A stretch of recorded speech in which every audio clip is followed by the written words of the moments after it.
নিউটাউনের এক বেসরকারি ইউনিভার্সিটি ছাত্রের রহস্য মৃত্যু। সল্টলেকের সেচ আবাসনে উদ্ধার ওই ছাত্রের দেহ।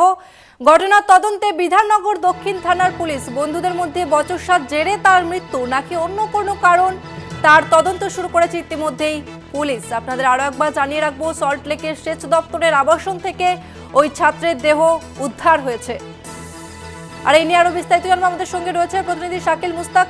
শাকিল, নিউটাউনের এক বেসরকারি ইউনিভার্সিটির ছাত্রের রহস্য মৃত্যু, কি জানতে পারছো?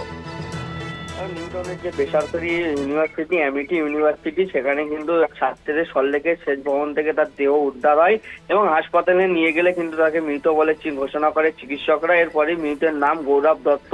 ঘটনার কিন্তু তদন্ত করছে বিধাননগর থানার পুলিশ। পুলিশের সূত্রে যেটি খবর, ইউনিভার্সিটিতে বন্ধুদের মধ্যে কোনো ঝামেলা হয়, সেই কারণেই মৃত্যু হয়েছে নাকি অন্য কোনো কারণ তা খতিয়ে দেখছে একদিকে যেমন বিধাননগর দক্ষিণ থানার পুলিশ, অন্যদিকে বিধাননগরের গোয়েন্দা শাখার পুলিশও কিন্তু ইউনিভার্সিটির সামনে এসে কিন্তু চায়ের দোকান এবং আশেপাশের লোকজনকেও গতকাল রাতভর কিন্তু জিজ্ঞাসাবাদ করে এবং এই ঘটনার পুরোপুরি তদন্ত করছে কিন্তু বিধাননগর পুলিশ।